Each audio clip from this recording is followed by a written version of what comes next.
This presentation is delivered by the Stanford Center for Professional Development.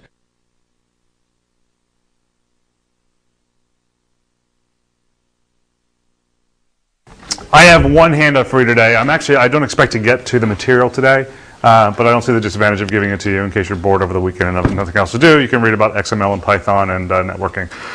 What I want to do today is I want to focus a little bit more on dictionaries and show you an example where dictionaries actually contribute to a meaningful program. I'm going to rewrite RSG from assignment 1 in Python. We're going to do it in laughably little space.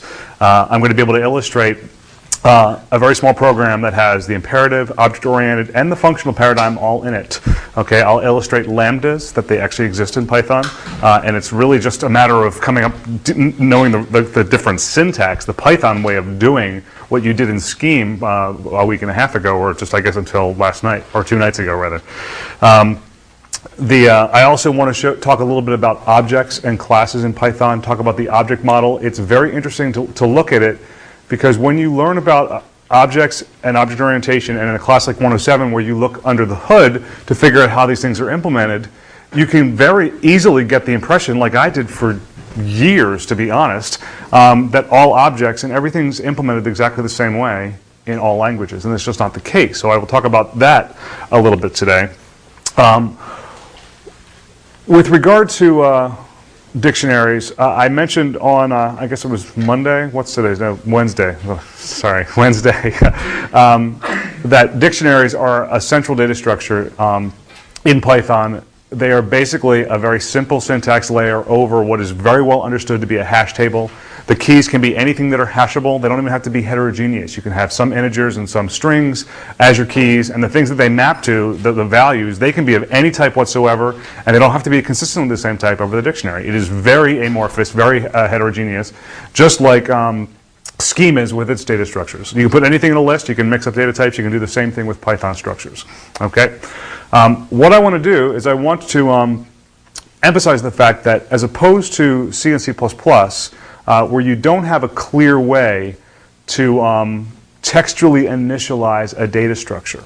Like think about what a C++ map or a C vector from assignment 3 looks like after you've populated it with, say, 20 values. It actually depends on the binary representation of the data. Okay, and there's no way to say C++ vector of ints is equal to 1, 2, 3, 4, 5. Okay, you don't have object literals in C or C++, or for that matter, Java either. Okay, you can have array literals in Java in a way that you can in C and C++, but the real sophisticated containers, there's no way to actually specify container constants. That's not the case with Python. The first of 3 or 4 pieces of the RSG example, I won't write out a full grammar, but what I'm basically doing here is I'm coming up with a file format for a random sentence generator grammar. You were familiar with this. I know it's been 8 weeks ago, but you remember that it involved some angle brackets for non-terminals, and things that were terminals were just normal strings. If I do this grammar, I'm actually writing Python code. Now I will make it clearly a dictionary. I'm going to have a grammar that is just a gesture to what the full grammar could be like. But my grammar is going to be expressed as a dictionary literal, where the keys are structured this way, and they map to arrays, which are called lists in Python, okay, or at least the way I use them, I call them lists. Lists of expansions, and for start, I'm only going to have one expansion. So here's the list. It happens to be a list of length 1, and that item is itself a list, and I'm going to do it this way. It's not a very sexy sentence, it's just a placeholder. This object, whoops, is here.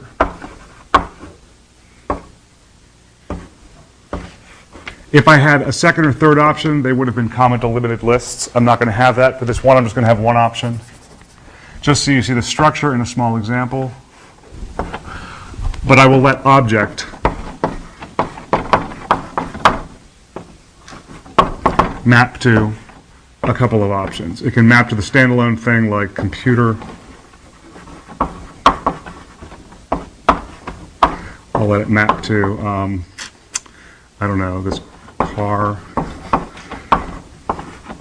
this assignment. I'm not interested in grammatically meaningful sentences. I'm just interested in getting the grammar on the board. I think this is complicated enough. You look at this and you may think that there's really no other sensible way to do this, but realize that, kind of like you have in Scheme, that you are allowed to represent the data in serialized object form, okay? And that this actually gets grammar to be an in-memory dictionary where it has two keys and each one maps to a list of lists, where this one happens to be a list of length 1 and this happens to be a list of length 3. Does that make sense? Okay, I'm being fastidious about the white spacing just because I'm careful about it in the handout as well. What I want to do is I basically want to conceptually expand the start symbol, okay, to generate a random sentence. And knowing that it's going to select this, I'm going to want to expand this as a terminal. I'm going to want to expand what's in there.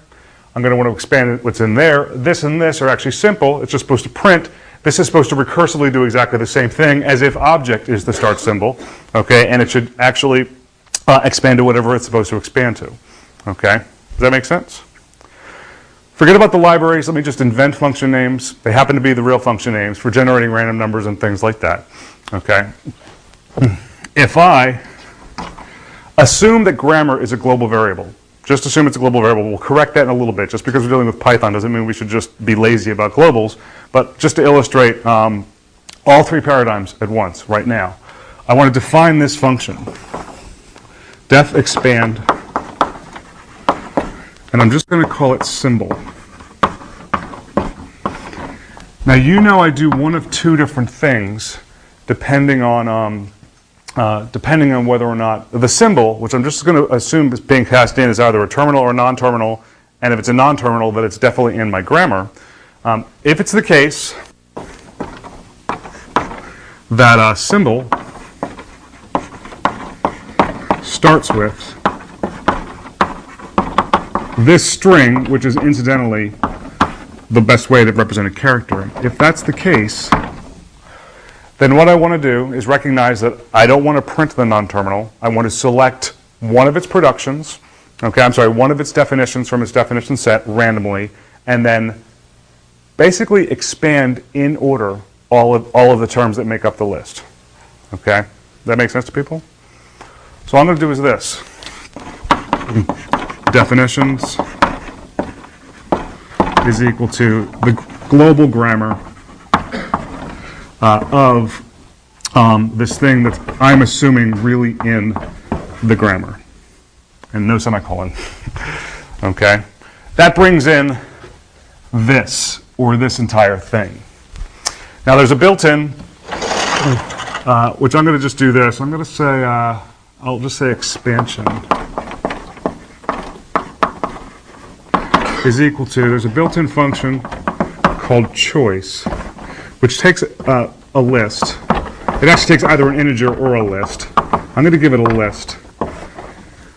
Choice is basically the get random function in Python. It's a built-in. If it's given an integer, it gives you a number between 0 and that integer exclusive, just with random probability, equal distribution. If it gives you a list, it selects any one of the elements from the list with equal probability. That's kind of what I want. I want it to choose this, this, or this with probability 1/3. I want it to choose that with probability 1. That's exactly what this line is going to do right here. Okay. Now, on assignment 1, when you did it using C++, you did not necessarily use recursion. You probably used the iterator to just visit everything. But if you're thinking in terms of scheme and how it dealt with lists, we didn't use iteration there. We didn't know about mapping, technically, when we did assignment 1. But on behalf of something like this, if I understand that expanding this space will just print this space, and expanding space is here, period, will just print that, after I get the else clause up here, okay? And I can also recursively expand that. I can do this, map, the expand function, over what's locally recognized as the expansion so far. Okay? Does that make sense? So if this is capable of being levied against start with an angle bracket, it's certainly capable of being levied against that, and I'm just going to implement the else case where it isn't a non-terminal to just do sys out right. That's basically the equivalent of printf, or see out less than, without any new lines. It's a raw character printer where I will just print out the symbol. Okay, ultimately, every single non-terminal becomes a terminal or a series of terminals to be printed. So this is what's going to be doing the printing. Okay, does that make sense? Object orientation, clear imperative style, and I am electing to go with this functional, schemish approach of actually looking at everything that's making up the expansion list as peers and having them all publish themselves, whether there's recursion involved or not. Okay? Does that make sense to people? As far as how to do this from the get-go, as a global function, I can actually call the seed function. That just basically is like randomized from the CS106 library set. We're just shaking up the dice so that we really generate pseudo-random numbers and don't start from the same number every single time we run it. And then I might do something like this. Expand. Now the handout version is a little bit cleaner about how it actually paginates the answers and things like that. But that's basically the gist of it. Okay? Does that make sense to people? Yes, no? Okay. So what I want to do now is I want to bring the computer up. I'm going to talk about classes and how to define classes in a second. But there's going to be some, I want to emphasize some things that confused people last autumn when they did this DNA assignment. And it was more or less because I just didn't mention these things specifically last autumn. It's part of me teaching Python for the first time last autumn when I just didn't know what the problems to expect were going to be. This is in the handout. There's a clear output. You can actually run this. This is up on in the CS107 website. Okay, underneath www, you can go and actually find this if you want to and run it. Okay. Any questions about this before I divorce myself from this example? Yep. So to do recursion in this language, then you have to call map. Oh, absolutely not. I just elected to use map. If I wanted to write Fibonacci, I could have definition of Fibonacci, call Fibonacci. Okay. If I wanted to, I could have done a for loop from for I in range of 0 through length of expansion. And I could have just called expand inside a for loop. Yeah, I don't have to use, I mean, we can always make a direct recursive call in virtually any language that I know of. Okay, I just elected to go with the map approach here because I think it's cleaner and it is kind of the functional way of doing things. Not necessarily that that's the goal, but I'm just illustrating all three paradigms in the same example.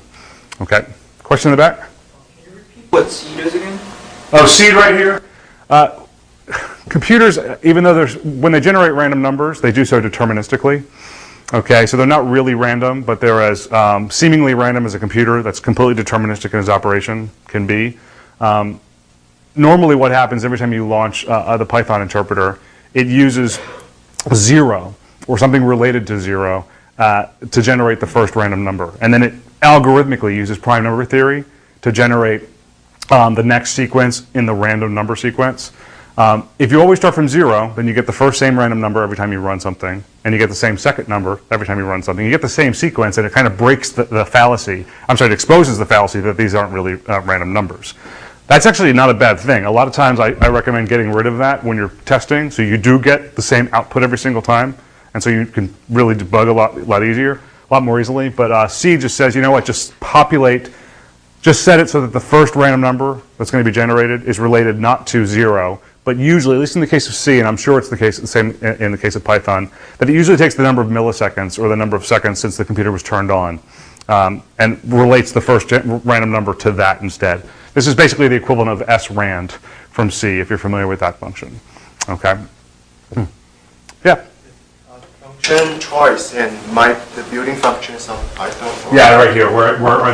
This seed and this choice, they're both from the same module. And technically, if I'm complete about everything up top, I should do this. I should do import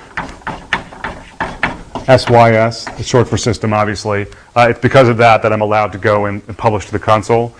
And I could either import the random library and then do random.choice and random.seed, or I can use the sexier way of doing it, which is from random, specifically import, oops, sorry about that, specifically import choice and seed. And that's another way of doing it. Okay, it's just boilerplate, more boilerplate, learning the language, things like that. Actually, before I leave this example, I want to do something. I wouldn't write it this way. I'm actually fine with the idea that grammar is a global here, because it's just a script. It's just a little script, and it's just the first. It's really executing this as a statement, and then this is a statement, and then this is a statement. I don't really think of grammar as a global. I think of the entire file as a function that gets executed. Okay, but if you wanted to be a purist about this, and you didn't want this right here to be a global variable, you could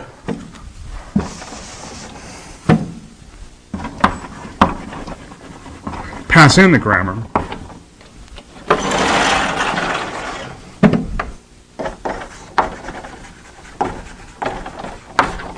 like that. There's a little bit of a breakdown because now all of a sudden expand is a binary argument function as opposed to a unary argument function. That doesn't mesh too well with the way I've called map. Okay. Map and scheme actually can deal with multiple lists depending on the arity of the function that's being mapped. That's not the case with Python.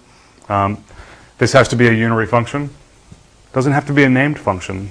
Okay. If I wanted to frame the implementation, I wanted to frame this function in terms of expand, but as a unary function, I can do that using the scheme idea lambdas. Lambdas actually exist in Python as well. What I can do, it's just syntax. I can invent a function right here. I'm not just writing scheme code here. I'm really writing Python. Lambda, I'll call it item, for lack of a better word. And you use a colon for the same reasons you use a colon every place else. Okay, and I just equate it with expand of item grammar. I'll abbreviate that. That's the first argument. Do you understand how that's a one argument function? Just believe the syntax. It is right. Okay? It is scripted as an anonymous one argument function whose implementation is framed in terms of that one argument and this thing that is available as a local variable in the outer scope. And I want to map that over expansion. That's another way to do this, and it really has the functional components of scheme that are interesting to me, and probably to a lot of people, is it has mapping and it has lambdas and the closures that come with lambdas.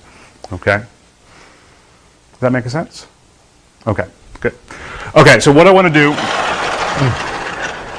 is I want to talk about a little bit about the object model from a memory standpoint. I'm going to talk about this to a couple of degrees. I'm just going to worry about dictionaries at first.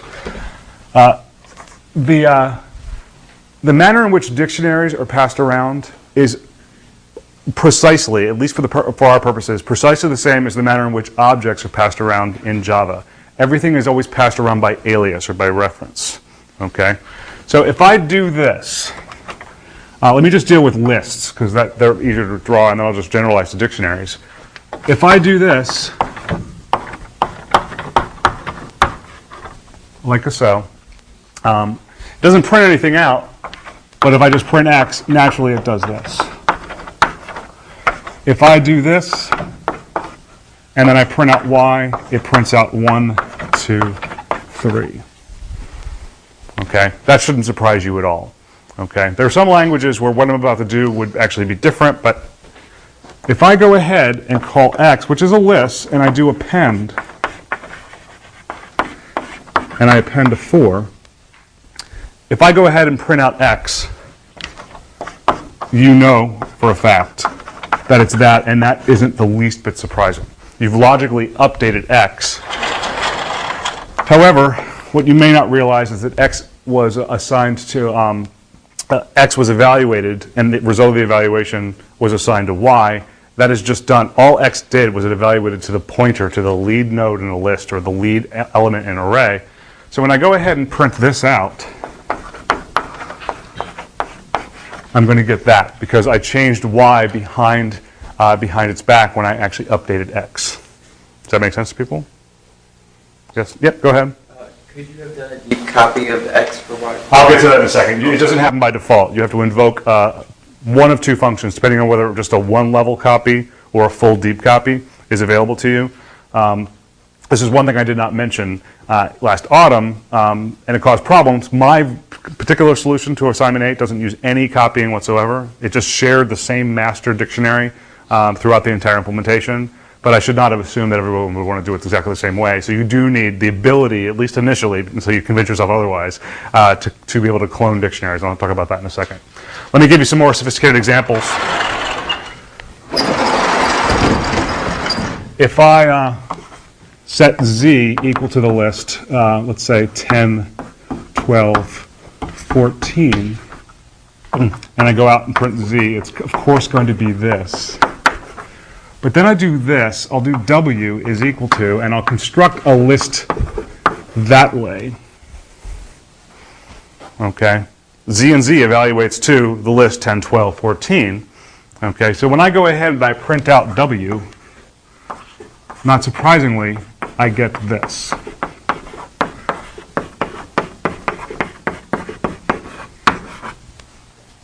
Okay? I bet everyone believes that. What you might not recognize is that it does not make any deep copies. You do not transfer full ownership of the Z lists into the list that's owned by W. So if I do this, Z dot append 17 and print out Z, it's now this. But more interestingly, if I print out W, I get this.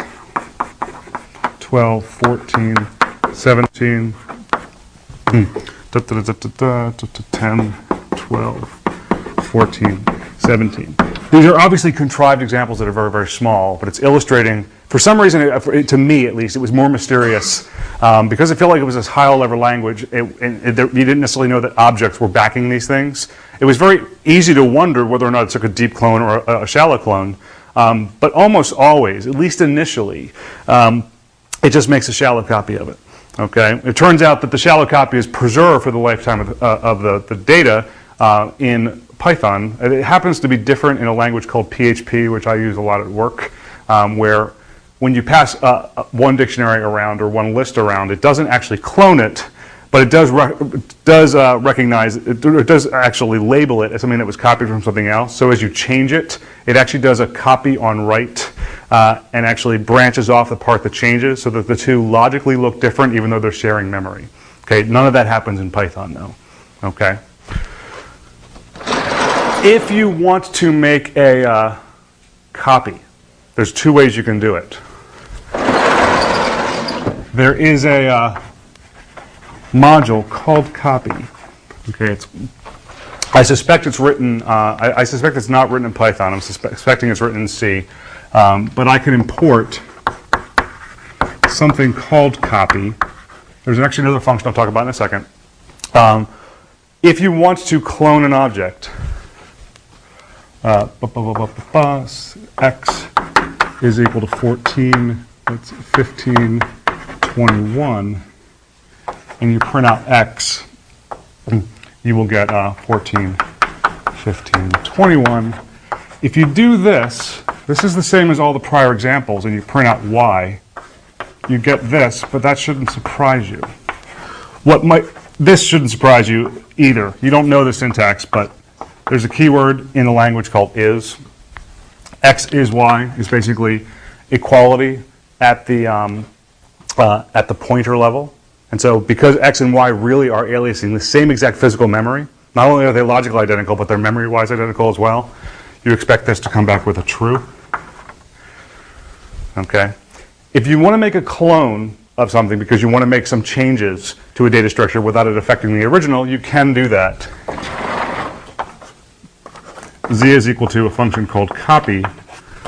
It's this copy right there that does it. And I want to make a copy of X. Not surprisingly, Z is 14, 15, 21, but I'm out of room. But if I did Z as X, I would actually get a false back because they're memory independent, at least to some degree. Now, copy, you would think that because it's called copy, that copy really means deep clone, do this depth first traversal and make sure every single piece of memory that's generated on behalf of Z is independent from that was accessible from X. That's not the case. This particular copy is what's known as a shallow copy. It only goes one level down. Okay, so if I had a list of atoms like I do right here, these really are fully memory independent. But if I were to have lists of lists of lists of lists, does that make sense? The top level list would be replicated from a memory standpoint, but everything inside would just be a shallow copy. So it's almost like it generates new memory for the top level array, but then it does a mem copy behind the scenes for everything below that. Does that make sense to people when I say that? If you really do want a deep copy, then you have to use this strangely named function called deep copy. And this is an interesting example. If I do M is equal to the list 1, 2, 3, I do N is equal to the list M, M, and that's good enough actually. Recognize that I have the list 1, 2, 3 in memory. That's my abbreviated version of showing the linked list in memory. And this thing is associated with the variable M. Okay? The linked list that's generated on behalf of N is really this. Does that make sense the way I drew that? Okay. It's the same list appears as in index 0 and index 1, but the same list is being pulled in two different scenarios. Okay. If I do this, P is equal to deep copy of N, which is the thing that's interesting to me.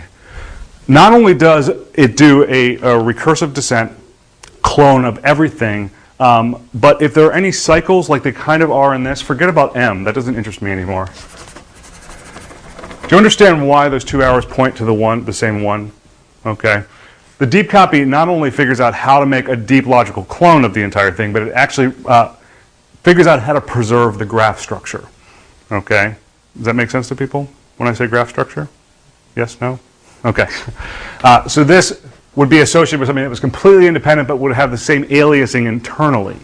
Okay. That's actually just a wise thing for it to do so that it can rehydrate objects from their serializations if you ever want to go to that part of the Python language. Okay. Make sense? Now, I'm thinking that you do not need to use these functions for assignment 8. But whatever is said right here on behalf of lists also applies to dictionaries. Okay? You use dictionaries and strings quite a bit in the assignment 8 solution. You don't have to use lists all that much at all. You can if you want to. I use dictionaries to more or less bundle information that would otherwise be aggregated in a struct, like C and C++ would require it. And I use that to kind of aggregate information that's related to one another. Okay, that's, I think, a common practice in a lot of these dynamic modern languages. Python, certainly Perl to some degree. I don't know Perl as well, but Python, I certainly know that's the case. I also know it's the case with PHP. Okay? So there's that. What I want to do now is I want to show you a little bit about objects and classes in Python, okay, and show you how they really are very little more than just dictionaries. Okay, this is going to be interesting because I think it's going to be interesting to me. Hopefully it's interesting to you as well. Remember when we learned about the object representation, the activation record layout of a C struct, right? You have a clear order in which fields are declared. You actually declare the fields ahead of time because there's a compile time element to it, so you can bother doing that. And first field goes to the bottom, second field goes above that, third field goes above that, etc. Okay? Objects and structs, classes and structs in C and C++, and actually classes in Java all adopt that model. All classes do is recognize that structs and classes can be the same thing. They both have data fields. They don't store the method pointers or anything like that in the struct. They just lay things out according to the same exact formula. When you see something like that, you just assume that every language that's ever going to be invented from that point on is going to use exactly the same model. However, in a language like Scheme or Python, which have no compile time element whatsoever, you don't pre-declare the types ahead of time. You just add stuff to these dictionaries, which is basically Python's answer to the struct or the class. Okay, does that make sense to people? And so you can't specify an order of fields ahead of time because you're not even specifying the fields ahead of time. You just kind of add things to the dictionary as it is suitable for your algorithm. And if you add X and then Y and Z, but in some other execution you add Y and then Z and then X, it should still logically have the same set of keys. They just happen to not be assembled in the, or I'm sorry, inserted in the same order. Python and most modern languages, and to some degree actually Objective-C, that's the Cocoa language for Apple, uses this for storing methods. They actually just put all the fields and store them as strings in a dictionary. Okay, that's exactly what happens backing for dictionaries and also for classes in Python, which are backed by dictionaries, and we'll get there in a second.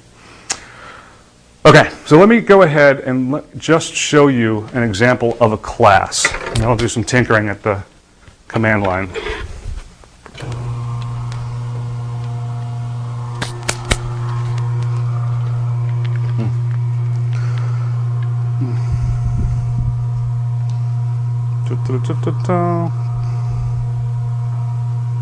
Okay, this is good enough. And let's just focus on this right here.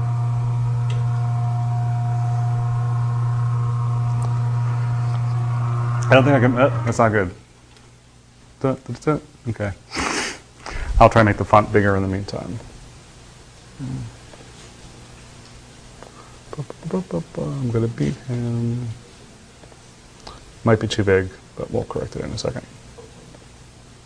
That's not bad, actually. Is it up there? Now it's huge.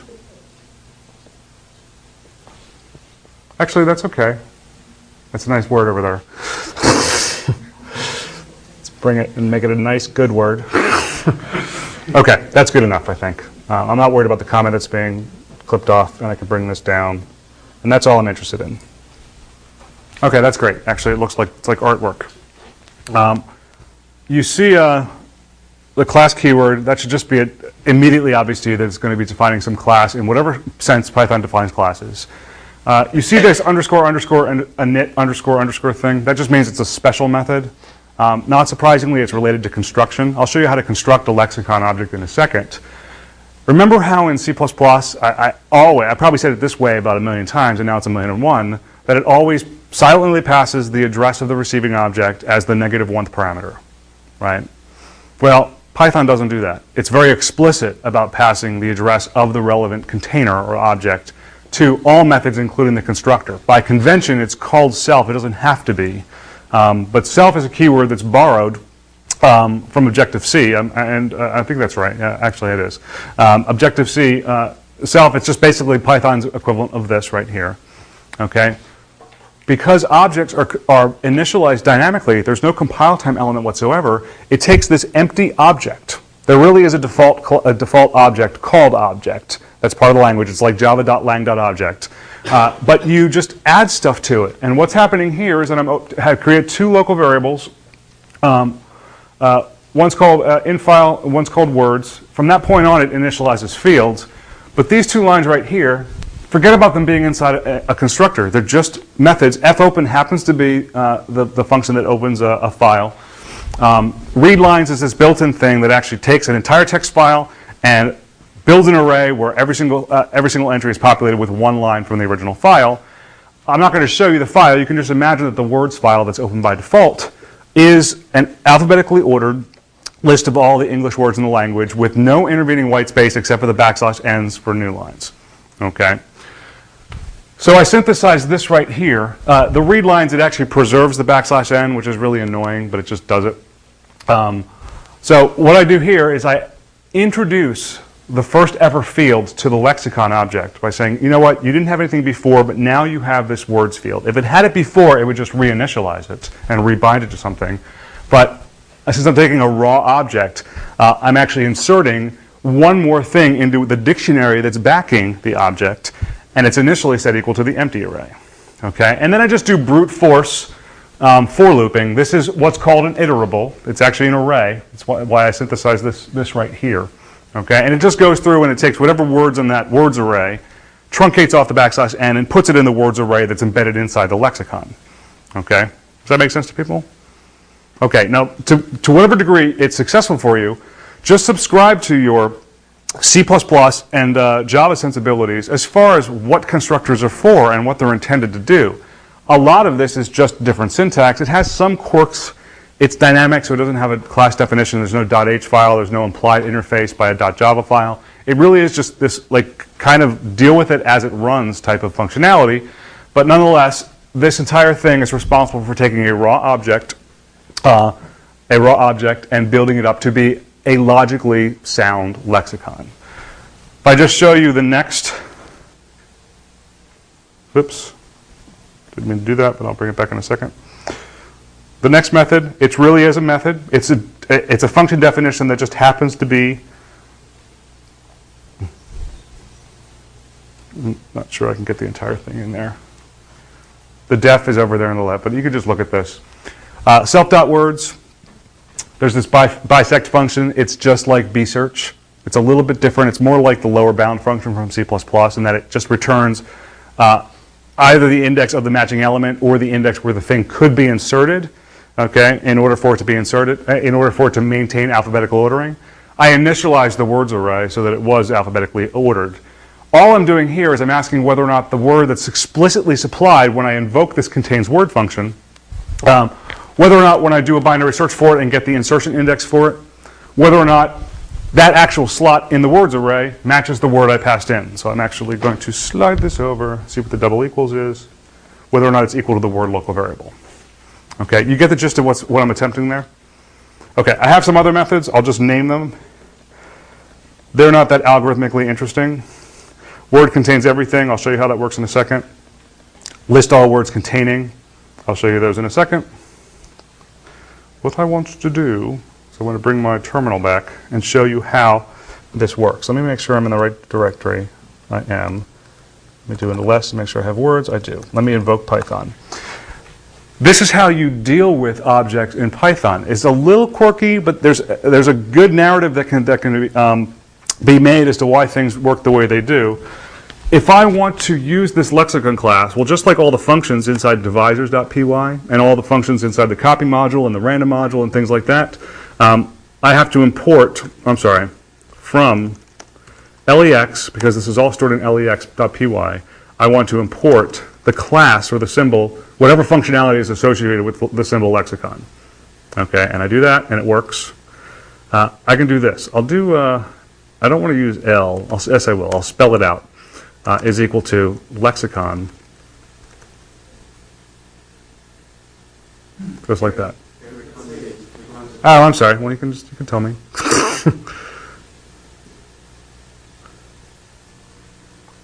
I didn't do that. Okay. Do this. It might give me a complaint. Can you see it now? Barely, but yes. Okay. Now you can hear me. This right here initializes, there's no new keyword in Python. The name of the class in this case is what's called a callable, and if you invoke it as a function, it's a request to build an instance of that class. When I do this, it actually builds EL. I can do a couple things here. Lexicon, if you just type that in, it just reminds you that it is in fact a class. Here's one thing, just to show you how relevant dictionaries are to the lexicon class. There's this special meta variable that's inside all objects, okay, inside a lot of things, but in particular objects at the moment. You ask for its dictionary. It looks like gibberish, but you see gestures to a lot of things. You see some weirdly named keys like underscore underscore module and underscore underscore init. Okay, does that make sense? But you can clearly see that they're keys in some dictionary the way it's scripted out. So the in-memory model of an actual class definition, okay, is a list of all the symbols that are embedded inside. The ones that we created are underscore underscore init and contains word and list all words containing and contains all characters or whatever I called it, or word contains everything. Okay, does that make sense? So the actual class object is modeled by a dictionary. That doesn't happen in C or C++ at all. Everything's done at compile time and it just generates all of these ones and zeros that are consistent with the original definition of the class. In Java, there really is something like this. It's actually not a dictionary, it's a standalone class. that gets stored in memory, but it's not that different from this right here, but there really is an in-memory representation of the class idea itself. I can't show you EL. That would be a lot. Well, actually, I will show you EL. If I do this, it tells you it's an instance of the lexicon in the LEX module. Everything, it's twice I've done that. When I do this, it's going to show you the dictionary that's not associated with the lexicon class, but the dictionary that's associated with the instance of that class that I just created. Now this is going to whiz by, it's going to take a couple seconds. Actually, that wasn't that bad. I can't scroll up because we're dealing with 150,000 words. Okay, well, actually I could, but I'm not going to. What I will do is I will break the... Whoops, didn't like that, sorry. Okay, that's a little weird that I did that. Remember that words was a field that I introduced inside? There's no notion of privacy whatsoever in Java. You're only supposed to deal with that by policy and understand that there probably are fields inside you're not supposed to touch. There is some way to actually mark something as intentionally private using underscores. I'm not saying it's not used, it's kind of a hack. There really is no enforced encapsulation in Python. It just relies on the programmer to be a good programmer and to not touch inner fields or functionality that it doesn't think it needs to touch. But now if I do this, you won't get the original dictionary, but you'll get that right there, okay? Before, words had this array that went all the way through Zizava, okay? And I just happened to empty it out, okay? But what I'm illustrating here is that the object itself is backed by a dictionary, and all the attributes, in this case there was only the words attribute, okay? But all those attributes actually are keys that are associated with some inner dictionary that's identified via underscore underscore dict underscore underscore. Okay, does that make sense? So you see how central the dictionary is to the Python language. Okay, I'm guessing you do. Okay, so there's that.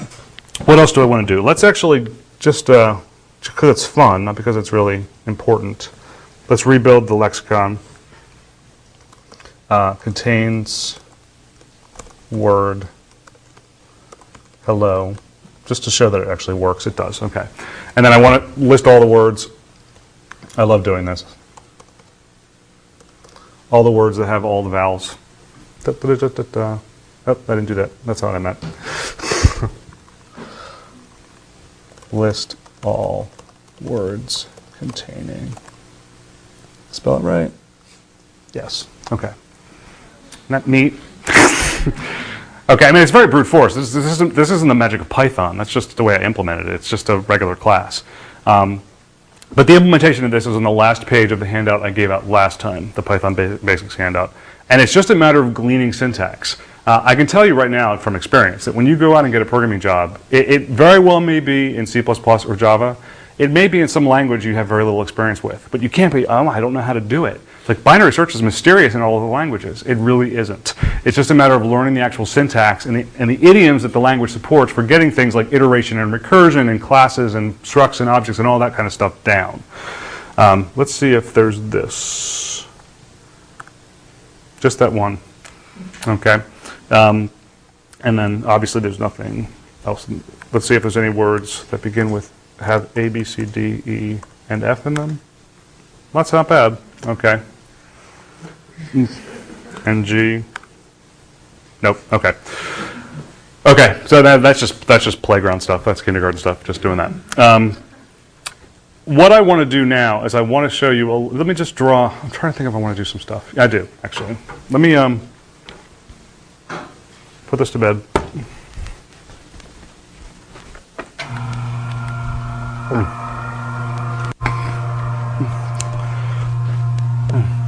What I want to do is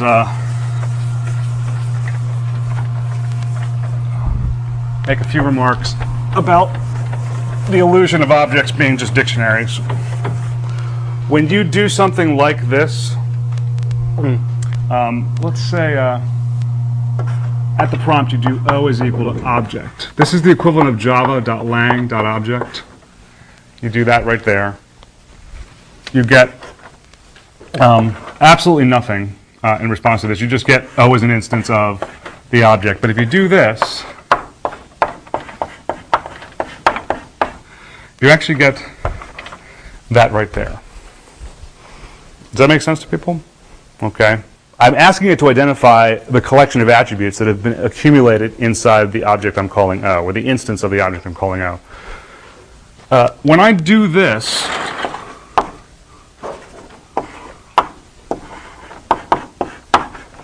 and then I do this,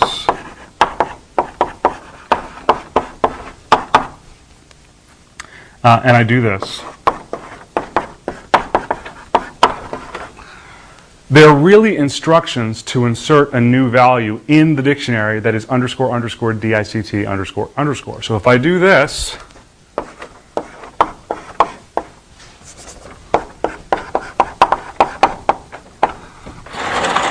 I actually get 3 fields. I'll assume they hash in this order.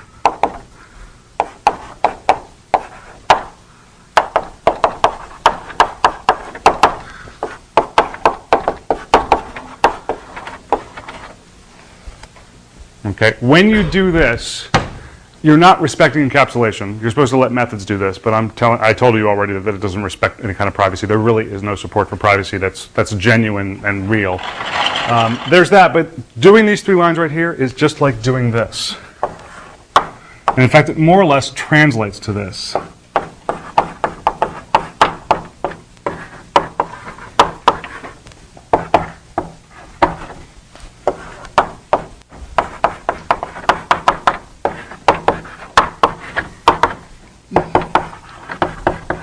Hello, and then O dot underscore underscore dict underscore underscore C is equal to false. This right here is basically syntactic sugar. It doesn't look like syntactic sugar, but it is in the case of Python, because this is just taken to be an instruction to not really try to do this, but to do that right there. It's really physically levying an operation against the dictionary that's inside of it. Okay? So the takeaway point from this, I'll talk a little bit more about this in the first 5 or 10 minutes of Monday. But the takeaway point here is that the objects are backed by these growable, shrinkable containers.